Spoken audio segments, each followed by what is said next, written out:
Good morning. We've just heard a great presentation on data, and I'm sure many of you will go back to your offices and rethink perhaps how we present our media content analysis and some of our survey data. And introducing the session, Karen talked about the focus yesterday on value and a focus in evaluation on numbers. But of course, the key thing is with numbers, data, is that the purpose we're using them in measurement is to demonstrate value. If we're not demonstrating value and simply presenting numbers, then we're not really achieving anything. In this discussion this morning, I'll move fairly briefly through a few points. I want to quickly talk about some of the latest developments in measurement and evaluation. I'm not going to get down into particular research methods. My colleagues in this session will show a few examples, but I want to talk at some of that higher level and some of the big issues, and particularly looking at how we can achieve engagement, and engagement with a view to linking communication, particularly to business and organisation goals and objectives, and using that to show impact and value for the organisation. Just a very quick tour through some of the developments, and I know many of you will know some of these things, but a quick sort of update on where things are at, because I want to look forwards, not backwards. We've been talking about measurement and evaluation, I don't know, for about 30 years at least, and it's interesting, we're still grappling with this issue. But I think things are moving forward. In 2010, an important development at a summit in Barcelona was to agree on 7 fundamental principles. What was most interesting about those principles was not just the principles themselves, but the fact that organisations, PR and communication organisations from 33 countries signed up to them. I've highlighted 2 points there today that I'll, in the short time available, dwell on, and that is the focus on outcomes, because a lot of measurement is focused about a particular metric, such as how many items we had in the media, how many hits, how many views. And I want to try and look and focus beyond that to outcomes, and particularly outcomes that are linked to business and organisational results, and how we might make that connection. There's an international standards push happening, and just a very quick summary of what's happened since 2010 is that in 2011 a coalition of public relations research standards was formed, and I know not all of you use the term public relations in Europe, but read that as public relations, strategic communication, corporate communication and so forth. And we had the Association of Measurement and Evaluation of Communication, the Institute of PR in the US, and the Council for PR Firms. They also recognised the importance of social media in all of this.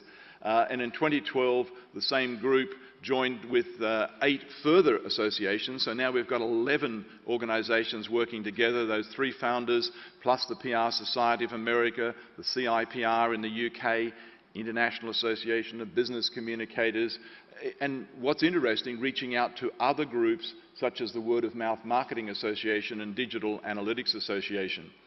We also recognise the importance of working with clients, and so a number of major corporations were brought into these negotiations about measurement. The other thing that I find quite exciting in all this is that PR and strategic communication have, over the years, have tended to march to their own tune and gone to clients, and this is important, and presented metrics often that are completely different to what the advertising industry does and the direct marketing industry does. And if you put yourself in a client's shoes, it's incredibly confusing to have the same terms or different terms being used in that area. And you'll see here that the Media Ratings Council, the 4As in America, the main advertising association, and the advertisers, as well as groups like the Web Analytics Association. I think this is a really key development, is for all sectors in the marketing and communication sector to start to talk together, to start to agree on some standards. And this is what we mean by standards. We don't mean we're going to tell an individual company how to do its job and the specific methods it will use, but to have common language, to have broad principles that we agree on so that we're not going in and presenting conflicting numbers. And this has been talked about at the European Measurement Summit in 2011, 2012, and just 2 weeks ago, further progress was made in Madrid. Why standards? Very quickly. Quoting your own European Communication Monitor of last year, 75% of European practitioners say to us that there's an inability to prove the impact of their communication in terms of organisational goals. So there's an interesting point right there. Look to the United States, a very recent study a few months ago done by Reagan. 66% of practitioners cite a lack of standards as the biggest single problem in presenting measurement to their clients. Katie Payne, who's an American practitioner and researcher in this area, did a study recently that identified in the US 150 different companies doing social media measurement, and each of them using different methods, different terms, and different metrics. And many of those metrics locked inside black boxes, secret algorithms. Her description of this was, this is a train wreck, that it's confusing the customers, it's wasting money, it's wasting time, and it's holding the industry back. So these are some of the thoughts worldwide that are going into this. And of course, what's happening in the meantime, and because of that, is we have this plethora of metrics. If you don't believe me, just have a look at some of these here. Here's 30. Everything from your very basic counting of press clippings through audience and reach and target and impressions, and then you've got views and likes and click-throughs, and finally and I've moved them in a more of a graduating sense across to impact, perceptions, trust, loyalty. Which bit is it we should measure? This is one of the questions, and we're still asking this 30 years on. Do we measure all of those? Are some of them more important? And so forth. What's happening in the standards as a result of that is they've identified 6 main areas, and I'll just talk about 2 of them. But in the back of my slides, which I'm happy to be available, I've provided web links to a lot of these documents that are already produced if you don't have them. There's been already a set of standards for metrics for traditional media content analysis. Now, they don't tell you how to do the media analysis, but things like how did you select the sample? Where did the content come from? And some details of the methodology. It is not sufficient in any form of social research to say, oh, my method is a secret algorithm, it's proprietary, I can't tell you. If we hire a survey research company, we expect to know how many people they surveyed, how they selected their sample, how they coded their data. There has to be transparency. So this is what the standards are focused on, is identifying fundamental principles and standards in the methods, having transparency, and you can use those. The social media standards, sources and methods transparency table is an actual template document. An organization, a client can give it to a media analysis company and say, please fill this out. It requires certain basic information. None of it is giving away their trade secrets. It's just stuff that any good social researcher would provide in order to show that the numbers they give you are going to be valid and going to be reliable. And I think that's a big step forward. I'm not going to talk about this, but each reach and impressions, you wouldn't believe it, but I found 8 different definitions just by looking through digital marketing, advertising, public relations, and European corporate and strategic communication. 8 different definitions of what's reach. Is it audited circulation? Is it a multiplier? Is impressions greater than reach, and so forth? They're also looking at, I said, 6 areas. The third one is influence. Opinion and advocacy, I won't go through that, but there's talk about how do you measure sentiment and tone. The 2 that I wanted to comment a little bit more on, because they're getting to that important area of outcomes, is engagement and also impact and value, the final step in the equation. So I'm going to spend just a little bit of time on those 2. The problem we have with engagement, and there is a problem out there, is the word is very common in marketing, but what we are calling engagement, and it's happening in advertising and direct marketing and in strategic corporate and marketing communication, is how many visits to a web page, how many views, how many click-throughs, how many likes. We're generating lots of numbers. Do these numbers mean anything? Do the fact that so many people follow you on Twitter, is that actually engagement? Well, I know plenty of people who follow me, and to be honest, I don't think they like me very much. So that might be engagement, but it's not exactly the kind of engagement I might need. People, activist groups follow corporations just to keep track of their activities. So raw quantitative metrics such as following, retweeting, I'm sorry, but it's not really a measure of engagement. And we have to be very careful if we use numbers, and particularly if we use the powerful data visualization that we just saw. We've got to be careful we're using the right numbers, valid numbers. Most psychologists would say you can't measure human engagement through any click on a keyboard, that these are at best fragments of behavioural outcomes. Engagement is actually a deep psychological concept, and there's one definition of it here which is fairly onerous and demanding about passion, commitment, but three key points that are important about engagement. And I mention engagement because we generally can't reach outcomes and impact without having engagement. If people aren't engaging with you, it's a good chance you're not going to achieve your organisational outcomes. Psychologists tell us that, and I'm summarising briefly here, that engagement involves at least a psychological bond, and that may be at a cognitive level. So the minimum is there has to be some engagement with your information. But there has to be more. There also usually, to have deep engagement, is some form of emotional, affective involvement. And the advertising industry has recognised this. The third thing, though, that we tend to miss completely in communication, even when we talk about two-way and dialogue, is that we're reminded in psychology that as well as cognitive engagement and emotional engagement, the most powerful form of empowerment, as the psychologists say, or engagement, is participation. Listening and engaging other people, allowing them to have a say, to speak, to consult to us, to collaborate with us. And so when we look at engagement, which is a pathway towards behavioural and attitudinal change, we might be distributing information. Very often we're doing a lot of that, and we're getting cognitive engagement. Are we getting emotional engagement? And are we getting true engagement through participation, real connection with our audiences? And along with satisfaction and trust, two cornerstones of behavioural change, engagement is a very key step to mobilising attitudinal and behavioural change, which is where we're heading. Quickly share with you a little bit of research because I haven't got time to go through too much of it, but this is a study with all that engagement and impact in mind. I studied 221 organisations, government and private sector, in 3 countries, Australia, New Zealand, Singapore and the territory of Hong Kong. And this was interesting because I used the same survey instrument as a colleague, Ansgar Zerfas, at the University of Leipzig, who did the same work in Austria, Germany and I think Switzerland. And we followed it up with some depth interviews with specialists in social media, looking at issues like engagement and outcomes. Not huge differences.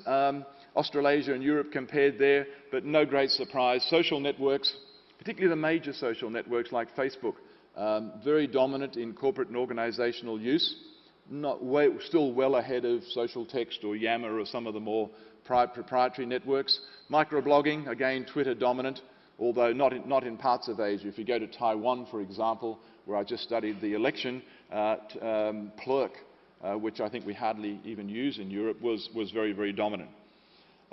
Video sharing, blogs and so forth. No big surprises there, but what was surprising is even though most organisations, 70 to 80%, were using these social media, only a few organisations actually had a social media strategy, and very few of them have any clear objectives. Now this was interesting because I pick on social media not to single them out, but we've heard that last night and yesterday they are changing the communication environment, but I'm interested in them because they're also, more than mass media, an opportunity for engagement, dialogue, two-way communication. And yet most organisations do not have clear objectives when they go in there. Also, alarmingly, when we looked at how organisations monitor and analyse social media, we found only, I think, 20% monitor all social media.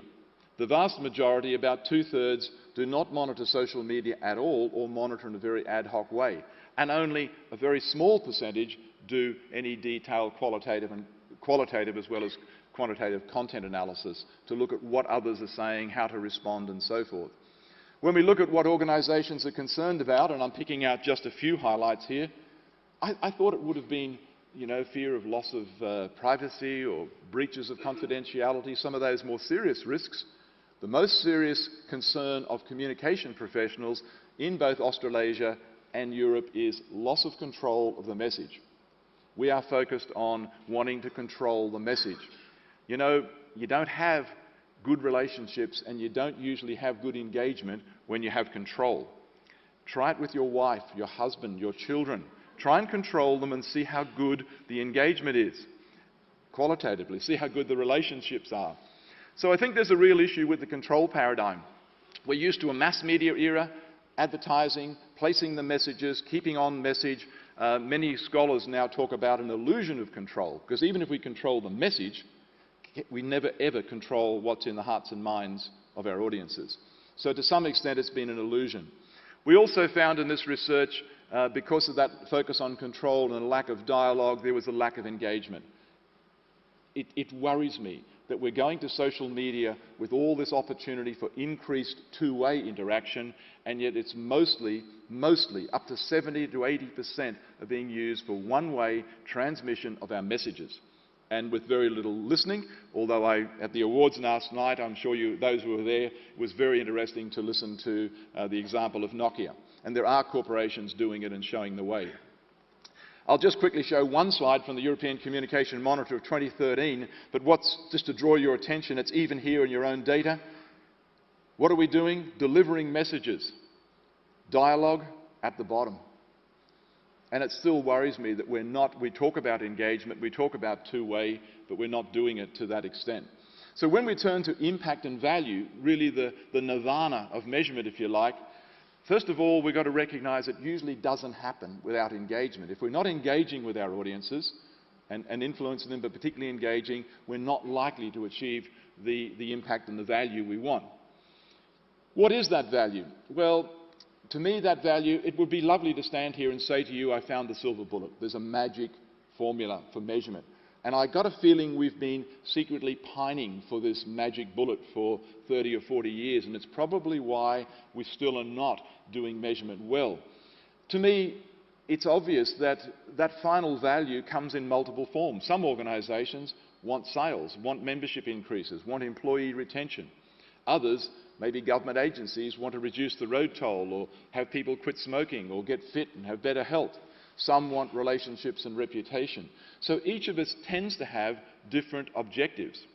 And that's why a concept like ROI, looking for a single magic formula, most of the research coming in now that looks at what CEOs think as well as communicators says that ROI is problematic. And it's problematic for a number of reasons as a metric in corporate communication.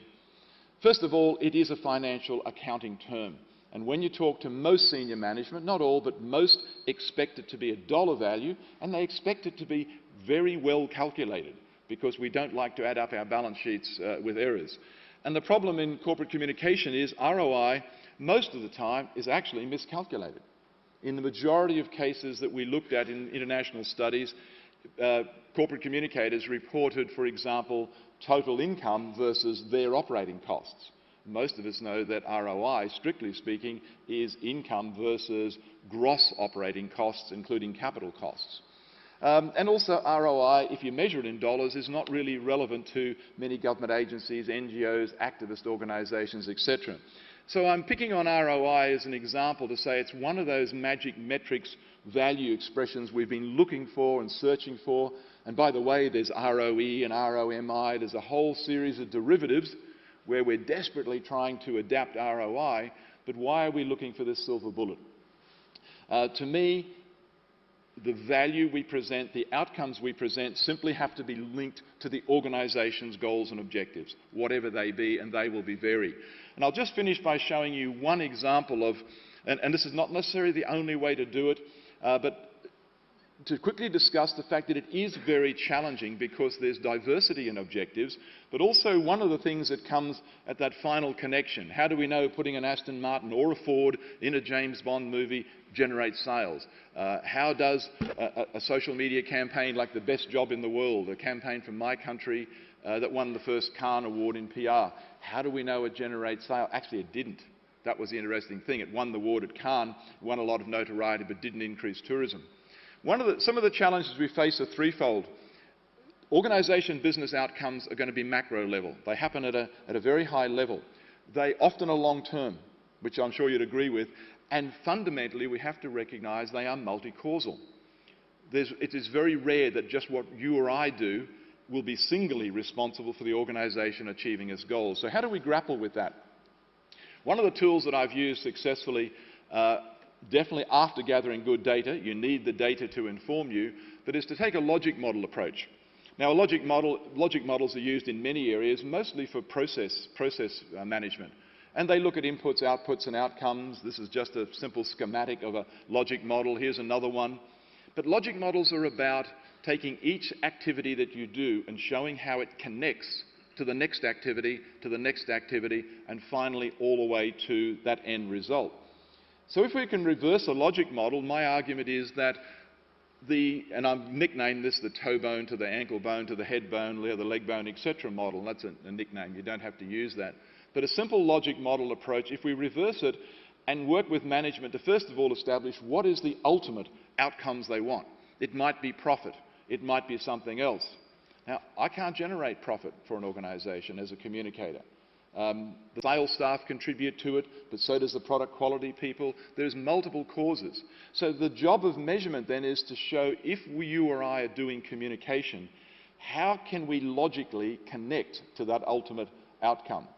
And so what a logic model does is work with management, and this is only a few examples, it's not complete, is to identify some of the things, the sub-objectives that connect to and contribute to that ultimate goal. And somewhere in there, hopefully, there'll be many other things that are not communication, but somewhere in there, hopefully, will be the things you do.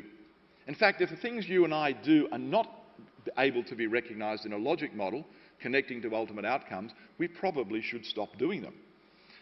But my argument is, it's interesting, is we inevitably find the things you do are deeply embedded in logic models. And so here we might have sales, we may have customer retention, product development, product quality. They're all important. I can't do them.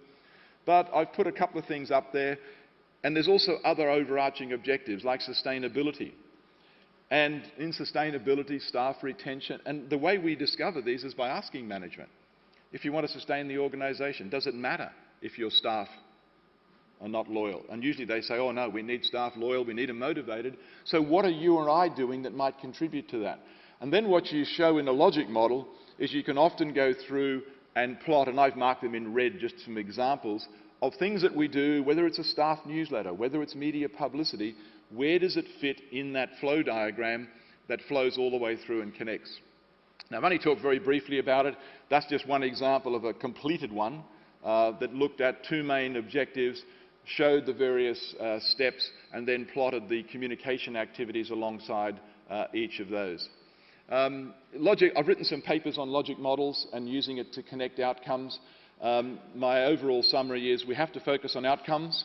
Engagement is an important step along the way, not just putting out stuff, but getting engagement.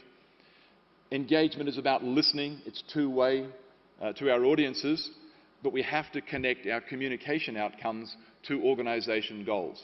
And very seldom can you do that in a single step, that what we do immediately connects to the ultimate outcomes. After all, in management, we work in teams. The very concept of teams means that we recognise others contribute, but logic models is one example of how we might connect. Thank you.